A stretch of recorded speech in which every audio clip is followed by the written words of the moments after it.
자, 여러분 안녕. 자, 오늘은 여러분들 중간고사 시험 끝나고 다시 시작하는 온라인 수업 첫 번째 강의가 되겠습니다. 자, 먼저 여러분들 시험 공부하시느냐고 대단히 고생 많으셨습니다. 여러분들 시험에 대한 결과는 사람마다 약간씩 다를 수 있어요.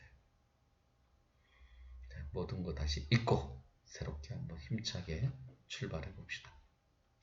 자, 오늘 강의할 내용은 여러분들 강화도 조약 이후 문호 개방이 이루어졌죠. 그럼 이렇게 문호 개방이 이루어지게 되면 역시 아무리 무능한 정부라고 해도 또 그 시대적 상황에 맞게끔 능동적인 개화 정책을 추진하기 위한 노력이 등장을 합니다. 그래서 이제 그 개화 정책의 추진의 내용, 또 그의 이 판에서 이 개화 정책을 긍정적으로 생각하는 사람과 부정적으로 생각하는 사람도 있겠죠. 또 긍정적으로 생각하는 이유, 부정적으로 생각하는 이유가 무엇인지를 또 확인해 봐야 되고, 더 나아가서 이 긍정적으로 부정적으로 생각하는 사람들의 첫 번째 충돌이라고 할 수 있는 이머군란에 대해서 확인해 보기로 하겠습니다. 자, 먼저 여러분들 가지고 있는 교과서 109쪽에 개화정책 추진을 이야기를 합니다. 자, 지금 상황이 어떤 상황이에요? 자, 여러분들 드디어 강화도 조약이 체결됐습니다. 근대주의 불평등하고 일본의 침략이 발판이 되는 조약이라는 거 다 알아요? 그럼 우리나라 사람들 무슨 생각을 들겠습니까? 일본이 언제 그렇게 근대화됐을까? 그리고 돌아가는 국제 정세는 어떨까? 어떤 모습일까? 뭐 확인해야 되지 않을까요? 그래서 수신사를 파견하게 되는 겁니다. 그리고 또 한 나라 있죠? 바로 여러분들 청나라. 아편전쟁이요. 우리보다 더 심하게 속된 말로 아주 그냥 개박살이 난 청나라. 그들도 역시 개화 정책을 추진하고 있었습니다. 물론 여러분들 서양의 껍데기 모습을 배우려고 하는 양모운동, 어떤 서양의 이런 내재적 모습, 제도적인 모습보다는 그 서양의 과학기술을 배우고자 했던 양모운동도 역시 우리에게 많은 영향을 미치고 있는 입장이었어요.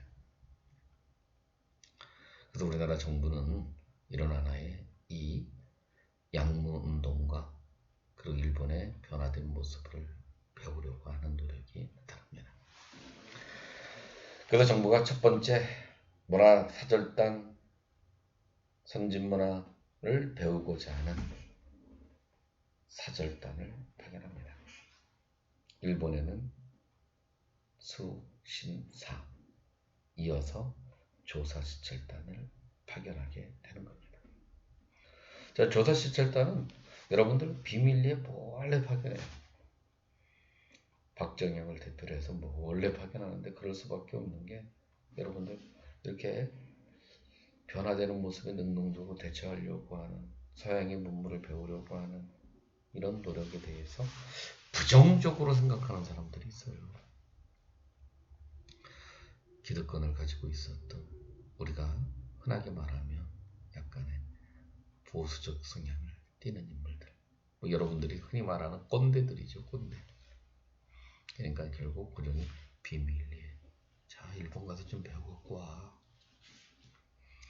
그래서 일본의 정부기관을 돌아보고 근대시설을 돌아보고 와서 나름대로 우리도 어떻게 가야 될 것인가 라고 하는 내용을 담은 보고서를 제출하게 됐습니다. 그리고 또 청나라에도 또 어떻게 또 이렇게 배우러 가야 되겠죠. 그래서 영선사를 파견합니다. 이때 대표적인 인물이 김윤식입니다. 근데 이 사람만 혼자 가는 게 아니라 바로 여러분들 유학생과 기술자들을 대동해서 사절단을 보내게 되는 겁니다. 그리고 청나라의 변화되는 모습을 배우죠.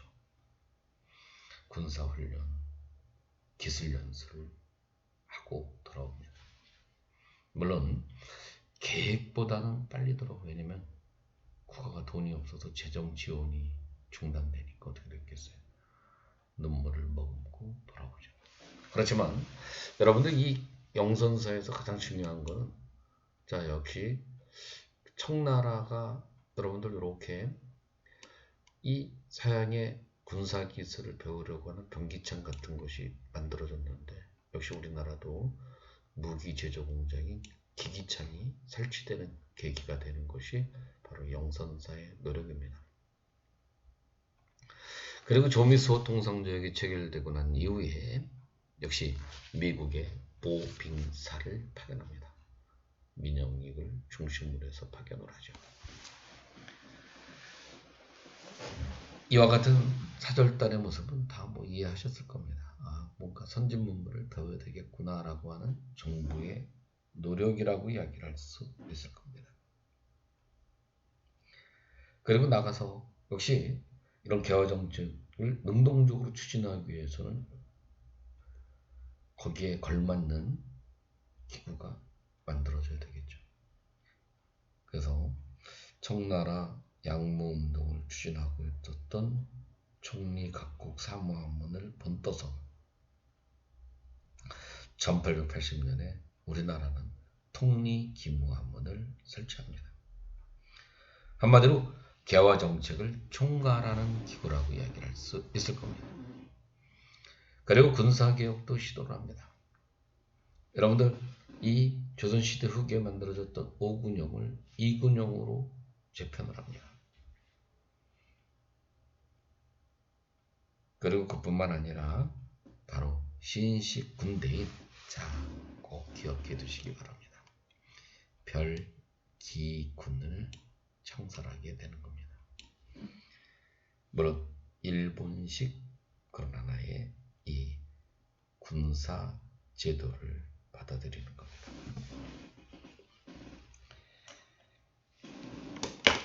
여러분들 81년에 설치한 근대적 군대입니다. 그리고 신식 소총과 무기와 옷을 지급받았을 뿐만 아니라 90군인에 비해서 급료가 월등히 많이 받았던, 그래서 결국 이 90군인의 차별을 가져다줘서 나중에 이모군란의 원인이 되기도 했던 부대 별기군이 창설이 되는 겁니다. 자, 그러면 여러분들 또 이렇게 한번 생각을 해보세요. 우리가 모두가 다 개화 정책에 대해서 긍정적으로 생각하지만 않겠죠.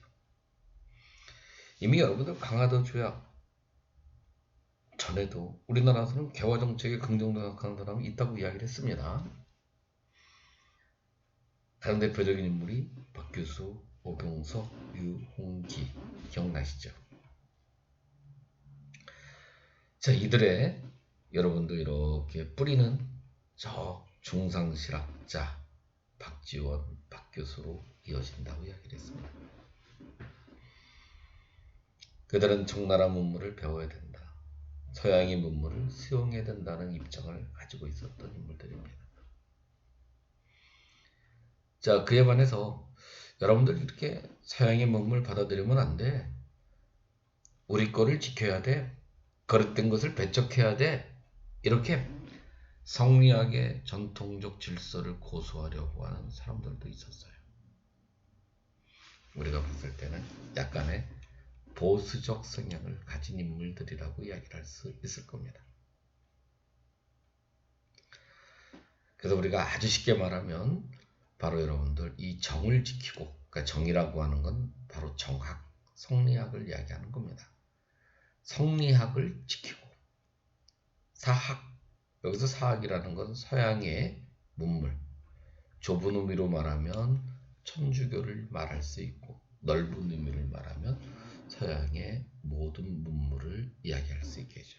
그래서 위정척사, 한마디로 성리학의 전통적 질서를 지키며 그릇된 것, 즉 서양의 문물을 배척하려고 하는 운동, 이런 운동을 위정척사운동이라고 이야기를 하는 거고, 우리는 그들을 위정척사파라고 이야기를 하는 겁니다. 자, 이들은 여러분들 1880년대서부터 시작이 됩니다. 자, 1880년대 여러분들 서양 세력들이 우리나라 와서 문을 막 두드리죠. 통상 좀 하자, 통상 좀 하자, 이런 이야기를 합니다. 이때 기정진 이영로 같은 사람이 어이씨 뭐야, 안 돼. 자, 여기 여러분들 한번 사례를 확인해 보기로 하죠. 오늘날 서양의 침입에 당하여 서양 사람들을 공격하여야 한다는 사람들은 내 나라 쪽 사람들의 주장이고, 서양과 합친해야 된다고 주장하는 사람들은 적국 사람들이다. 쉽게 말하면 문 걸어 잠궈, 이게 우리들의 뜻이야. 우리나라 사람들은 문 걸어 잠는 걸 좋아해. 그리고 서양 세력과 통상하지 않은 사람들은 나쁜 사람들이야. 이런 논리를 내세운 겁니다. 그래서 우리는 흔히 이들을 일컬어서 척화주전론이라고 이야기를 하는 겁니다. 자, 이해되죠? 배척하는 사람은 좋은 사람. 그 다음에 여러분들 받아들이지 않은 사람, 나쁜 사람, 이런 논리를 내세운 겁니다. 자, 이와 같은 그런 하나의 사상은 1870년대에 들어와서 체익현에 의해서 여러분들 이 계승이 되는데, 특히 체익현은 강화도 조약에 대한 체결에 대해서 강한 불만을 표출하죠. 그래서 바로 이 사람은 뭐라고 이야기를 했느냐, 저들은 외인이라고 하나, 즉 일본인이라고 하나 본질적으로 서양의 오랑캐와 다를 것이 없다. 그러니까 서양 놈이나 일본 놈은 뭐다? 같은 놈이다. 같은 뿌랑지다. 그래서 당연히 어떻게 된다는 거예요. 결국 일본하고도 이렇게 서로 교류하면 안 돼. 일본 니네 안 돼. 이런 논리를 내세운 주장이 바로 체익현의 외양 일체론입니다. 근데 이분의 논리는 어느 정도 우리가 타당성은 있었어요. 왜냐면 자, 이분이 이야기를 하죠. 결국 문화적 이렇게 침탈을 받으면 나라가 망하는데, 그 과정이 먼저 경제적 침탈을 받을 것이고, 시간이 지나면 정치적 침탈을 받을 것이고, 그 다음에 민족 문화가 침탈당할 것이다.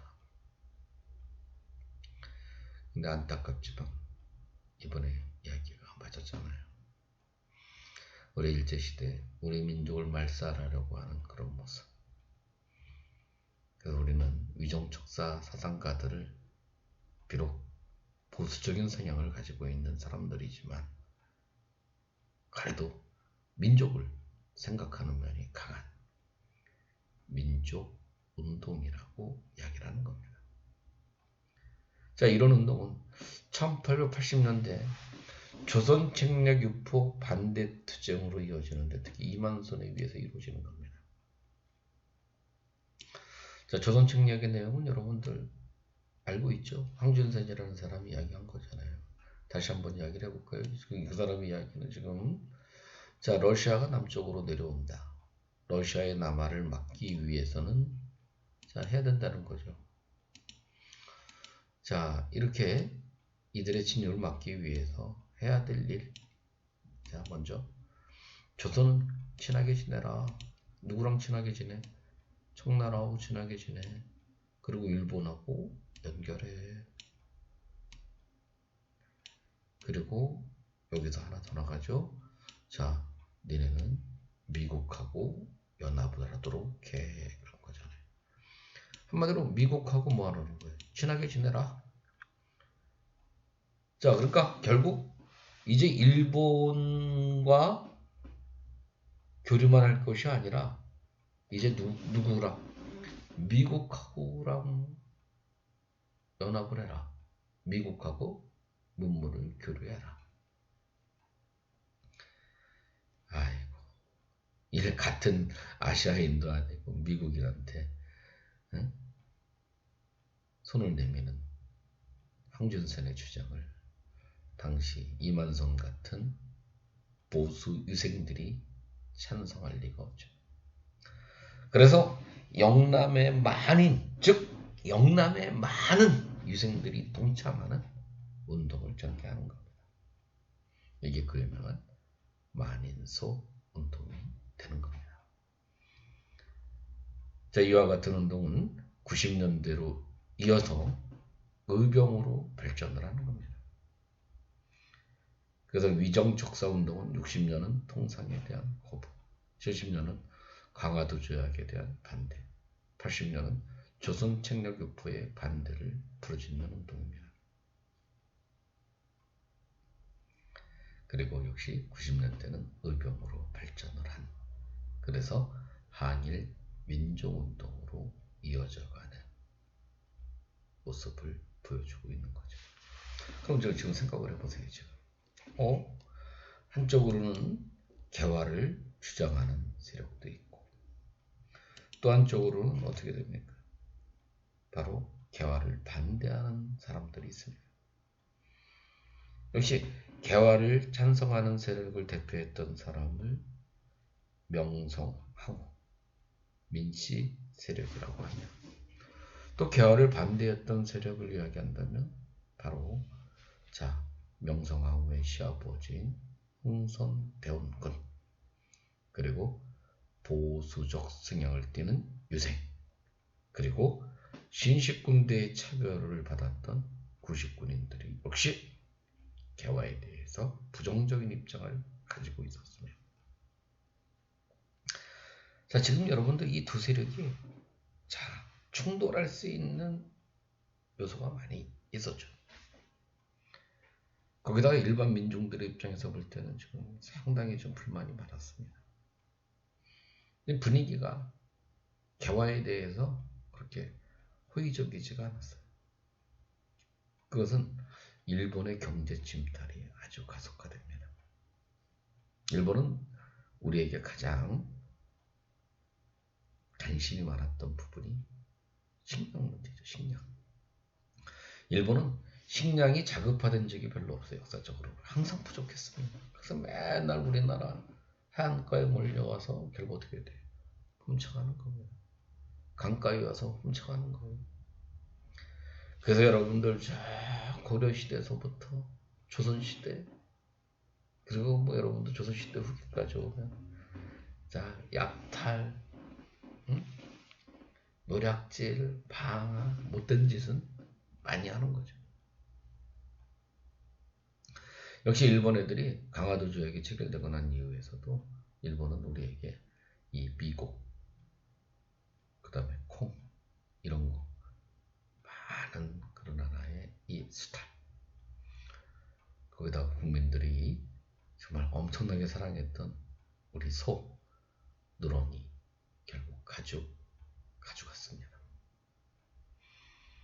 그러니까 민중들이 강한 불만이 있죠. 지금 일본에 대한 불만이 곧 개화에 대한 불만으로 이렇게 확산이 되는 거고, 또 개화 정책을 추진하는 정부에 대해서 비판적인 입장을 취할 수밖에 없는 겁니다. 거기다가 여러분들 곡물 가격의 폭등, 당연할 수밖에 없죠. 일본이 그만큼 식량을 많이 가져가면 쌀값이 폭등하게 되고, 쌀값이 폭등하게 되면 가장 큰 피해를 보는 사람은 가난한 사람입니다. 한번 여러분이 이게 상생각을 해보세요. 이게 자, 예를 들어서 우리나라가 지금 많은 식량이 지금 일본으로 수출이 된다고 생각을 해요. 일본이 지금 가뭄으로 인해서 우리나라의 쌀이 일본으로 대량 수출이 된다고 생각을 해요. 누가 가장 큰 피해를 볼 거예요? 그 피해는 부자들은 여러분들 어떻게든지 쌀 먹어요. 배 안 고파. 그렇지만 가난한 사람들은 쌀값의 폭등으로 해서 정말 배 고를 수밖에 없는 거예요. 자, 이런 변화에 가장 비판적 성향을 띠는 사람들은 여러분 항상 역사적으로 보면 가난한 하층민들, 기층민중들이에요. 자, 거기다가 여러분들 구식군인들 생각해 보세요. 자, 신식군대 벨기구 딱 만들어지고 나니까 이런 젠장 월급 90군인에 저 신식군인에 비해서 그냥 정말 열악해. 또 복지 혜택 열악해. 거기다 월급도 제대로 안 나. 돌아버리죠. 자, 이들이 변화되는 세상을 이해하려고 할까요? 절대로 안 합니다. 그냥 누가 미워? 벨기군이 미워. 그리고 그거 만든 명성황후가 믿고 더 나아가서 정부가 미운 거예요. 그래서 드디어 1882년에 자, 군인들이 난리를 치는 겁니다. 이건 단순하게 구식군인이 신식군인에 대한 불만의 표출이 아니라 거시적으로 보면 개화에 대한 비판적 시각을 가진 사람들 간의 충돌이라는 겁니다.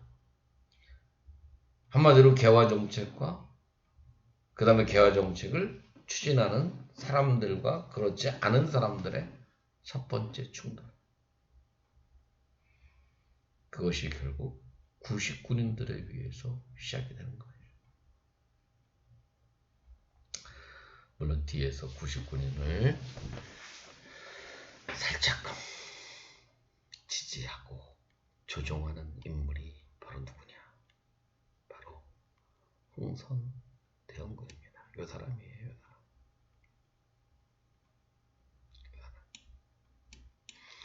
고종의 아버지. 그리고 알게 모르게 이렇게 며느리와 갈등과 대립의 모습이죠. 그래서 99년들이 지금 열을 팍 받아버렸어요.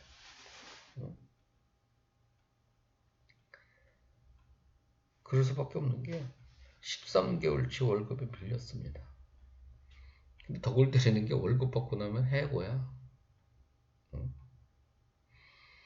근데 월급 받으러 갔어. 월급이 나온다고 그래서 정말 기쁜 마음으로 갔습니다. 뭐 잘리는 것이 중요한 게 아니라 일단 배고파진가 먹고 살아야 되니까 쌀 받으러 갔더니 젠장 썩은 쌀 주고 물에 섞여 있는 쌀 줘요. 그래서 그냥 막 들이받아버린 거예요. 그리고 별기군의 교관을 죽인 겁니다. 자, 별기군의 교관이었던 호리모토, 그리고 당연히 일어나나의 이 신식군인을 만드는데 도움을 줬던 일본 공사관을 습격하는 겁니다. 자, 이것이 이제 결국 도시의 하층민들까지 합세를 하게 되고, 자, 결국 홍선대원군이 재집권하는 결과를 가져오는 거예요. 자, 홍선대원군이 일시적으로 재집권을 했습니다. 그럼 뻔하겠죠? 응? 당연히 어떻게 됐겠어요? 별기군 없애버리겠죠? 그리고 통리기무함은 또 없애버리겠죠? 그리고 3군부랑 5군용을 부활시키는 겁니다. 뭔가 좀 상황이 이상하게 돌아가죠, 지금.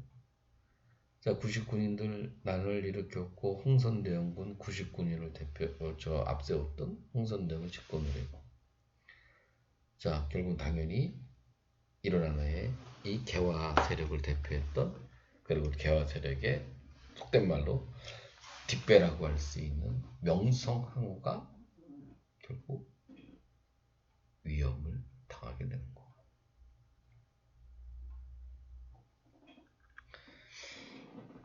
그래서 결국 어떻게 되겠어요? 자, 뭔가 대원군 세상이 오는 것처럼 비춰졌는데 민씨 일파가 청해 파병을 요청을 하죠. 자, 청나라 입장에서 얼마나 이게 땡큐한 겁니까? 지금 강화도 조약 이후에 사실상 우리나라의 영향권을 미치지 못하고 있었어요. 누구 때문에? 일본 때문에. 근데 지금 우리가 자 도와줘 그래. 그러지 않아도 오고 싶은데 못 오고 있었던 청나라 입장에 볼 때 땡큐 하면서 그냥 잽싸게 우리나라 들어오지 않았겠어요? 그리고 이야기를 했겠죠. 너 홍보된 거 너 문제 있네? 응? 납치해 가는 겁니다. 텐진으로 데리고 가버리는 거예요. 응? 자, 모든 상황은 이제 어떻게 됐겠어요? 다시 반전의 반전이 시작돼서 결국 명성황후랑 민씨 일파가 집권하는 결과를 가져오는 겁니다. 그리고 우리나라에 가장 많은 이제 영향을 미치는 나라는 이 군란을 진압시킨 누구에겠어요? 그렇죠. 청나라가 가장 큰 영향을 미치는 거죠. 그러니까 청나라 간섭이 엄청나게 심해지는 겁니다. 그래서 여러분들이 잘 알다시피 내정 간섭으로 마젠창 외교관으로 멜렌드로프가 파견되는 거예요. 그리고 조청, 상민, 서륙, 무역, 장정. 여러분들 아마 이모군란 이후에 가장 중요한 조약이 조청, 상민, 서륙, 무역, 장정입니다. 자, 시험에서도 엄청 자주 나오는 조청, 상민, 서륙, 무역, 장정.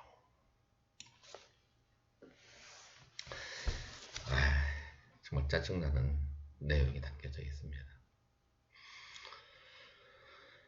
조선은 청해 속방임이 명문화될 뿐만 아니라 청나라 상인들이 내륙 진출, 즉 개항장만이 아니라 내지 우리나라 내륙에 들어와서 상업활동할 수 있는 것을 인정하는 조약입니다.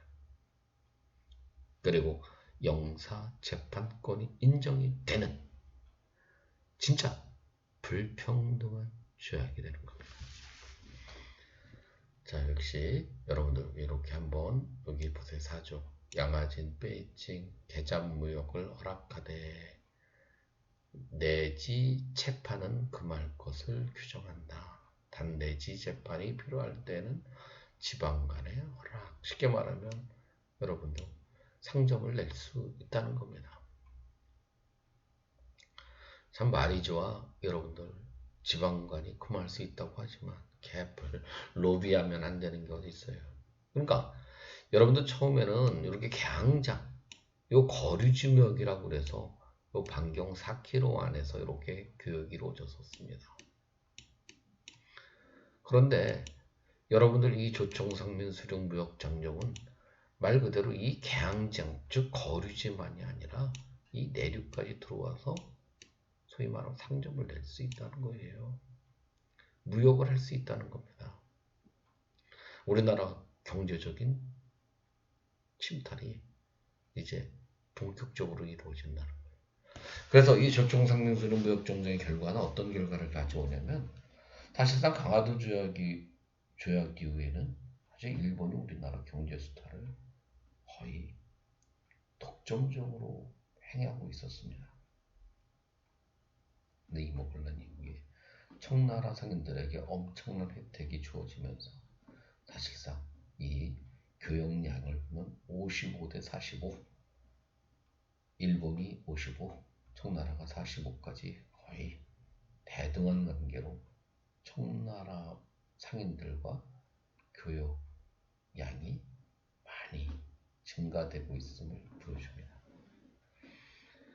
그리고 이제 또 하나 사건이 터져버렸죠. 아까 이야기한 것처럼 어떻게 됐어요? 이모군란이 99년들이 일본인 그런 별기군의 교관, 일본 공사관의 습격, 지나가는 일본 상인들 29명이 죽음을 당하는 사건이었습니다.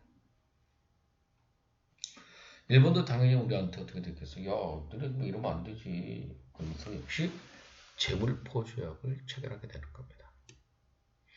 자, 이 재물포 조약의 내용에는 뭐 여러분들 일본의 공사관, 경비병이 이제 문제가 되는 거죠. 왜냐면 이때 외국의 군대가 우리나라에 들어와서 사실상 거의 지금까지도 계속 외국의 군대가 주둔하는 계기가 되는 겁니다. 그리고 당연히 어떻게 됐겠어요? 우리가 또 아까 말한 것처럼 교관도 죽이고 공사관도 불질르고 일본인도 죽였으니까 안타깝지만 배상할 수밖에 없죠. 그리고 오가려 보니까 아까 이야기한 군사약관을도 경비를 쓰게 한다. 이게 무슨 조약이다? 재물포 조약이다. 자, 그러면 지금 생각을 해보세요, 이제 여러분들.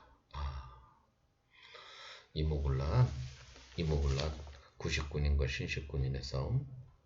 90군인의 뒷배는 대원군, 보수적인 정치인이라면, 여러분들 역시 개화사상가 쪽에는 역시 명성황후 그리고 민씨 일족 개화파들이 있는 거죠. 자, 이들이 충돌했습니다. 그리고 사실상 여러분들 이 흥선대원군이 텐진으로 잡혀가는 것을 계기로 해서 90군인들의 힘이 약화되고 역시 보수 유생들의 힘이 약화되는 결과를 가져왔겠죠. 이제 온 세상은 누가?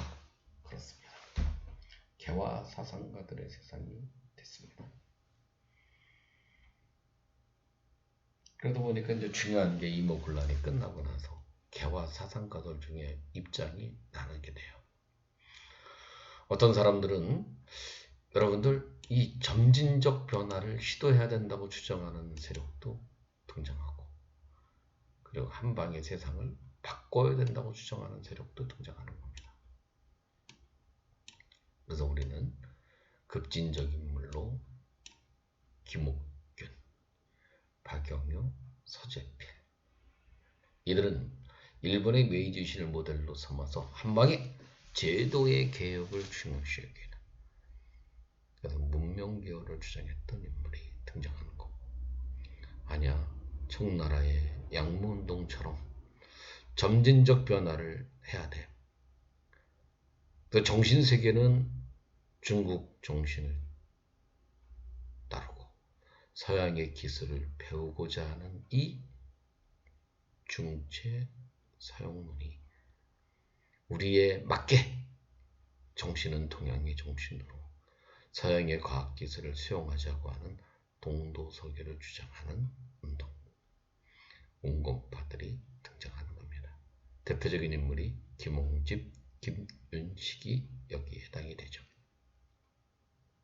그래서 이모군란이 끝나고 나서 온건계합파, 급진계합파로 분한. 자, 이들은 또 어떻게 됐겠어요? 그냥 시간이 지나면 또 그냥 어떻게 되겠습니까? 이 두 세력이 또 과거에 빠방 부딪히겠죠? 충돌이 일어나겠죠?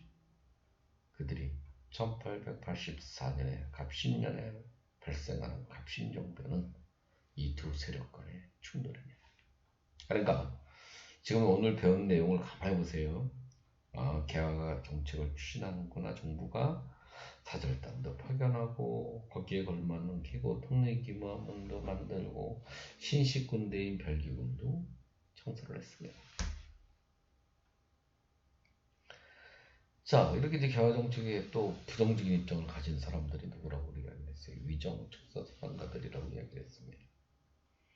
그러니까 기존에 여러분들 개화를 긍정적으로 생각하는 개화파, 부정적으로 생각하는 위정 척사상가, 개화의 혜택을 받은 신식군대인 별기군, 개화의 피해를 받은 99군대. 자, 이들이 지금 뭔가 갈등과 대립이 나타나겠죠. 지금 그들이 빵 충돌한 사건이 뭐라 그랬습니까? 이모군란이라고 얘기를 했습니다. 자, 이모군란은 어쨌든 한 세력이 제거되겠죠. 바로 개화를 반대했던 세력들이 결국 상당히 역사 중심에서 사라지는 겁니다. 이제 개화파 세상이 되는 겁니다. 자, 이들이 둘로 역시 또 분한, 하나는 급진적 변화를 추진하는 바로 급진파, 그 다음에 점진적 변화를 주장하는 온건개화파로 이들이 역시 충돌하는 사건이 발생하는데 그 충돌이 뭐다? 갑신정변이 됐다. 이렇게 이야기하는 겁니다. 자, 갑신정변에 대해서는 다음 시간에 이야기를 하기로 하죠. 자, 대단히 고생 많으셨습니다. 감사합니다.